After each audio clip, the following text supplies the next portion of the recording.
मेहंदीपुर बालाजी के चमत्कारों के बारे में कौन नहीं जानता।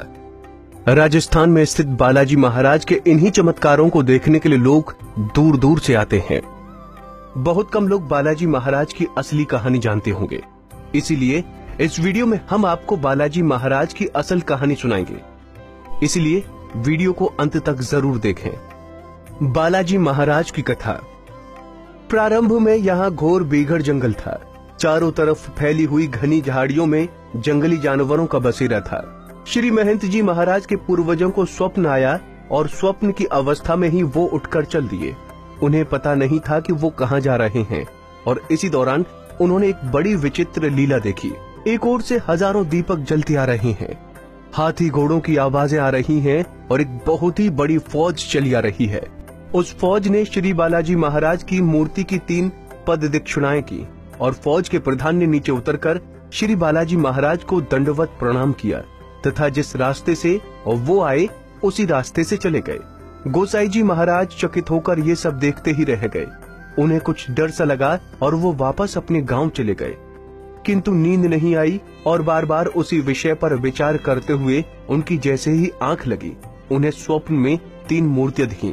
उनके कानों में ये आवाज आई, उठो, मेरी सेवा का भार ग्रहण करो, मैं अपनी लीलाओं का विस्तार करूंगा।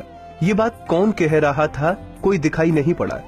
गोसाई जी ने फिर इस बात पर ध्यान नहीं दिया और अंत में हनुमान जी महाराज ने स्वयं उन्हें दर्शन दिए और पूजा का आग्रह किया। दूसरे दिन गोसाई जी महाराज उस मूर्ति के पास पहुँचे तो उन्होंने देखा कि चारों ओर से घंटा घड़ियाल और नगाड़ों की आवाज आ रही है, किंतु दिखाई कुछ नहीं देता।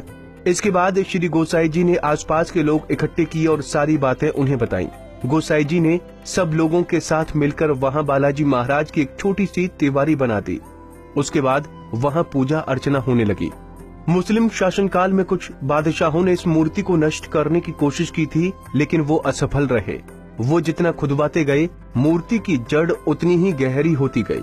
थक हार कर उन्हें ये अपना प्रयास छोड़ना पड़ा। ब्रिटिश शासन के दौरान सन 1910 में बालाजी ने अपना सैकड़ों वर्ष पुराना चोला स्वतः ही त्याग दिया। भक्तजन इस चोले को देखकर सीमावर्ती मंडावर रेलवे स्टेशन पहुंचे, जहां से उन्हें चोले को गंगा में प्रवाहित करने जाना था। ब्रिटिश स्टेशन मास्टर ने चोले को निःशुल्क ले जाने से रोका और उसका लगेज करने लगा, लेकिन चमत्कारी चोला कभी ज्यादा हो जाता तो कभी कम हो जाता। असमंजस में पड़े रेलवे स्टेशन मास्टर को अधः चोले को बिना लगेज ही जाने देना पड़ा और उसने भी बालाजी के चमत्कार को नमस्कार किया। इसके बाद बालाजी को नया चोला चढ़ाया गया। जानकारी के लिए बता दें कि बालाजी महाराज को लड्डू, प्रेतराज सरकार को चावल और कोतवाल कप्तान भैरव को उड़द का प्रसाद चढ़ाया जाता है। कुंडली टीवी डेस्क से दीक्षा गुप्ता की रिपोर्ट।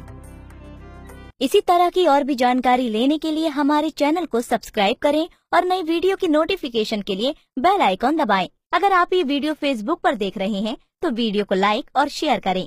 साथ ही अपनी राय कमेंट बॉक्स में जरूर बताएं। धन्यवाद।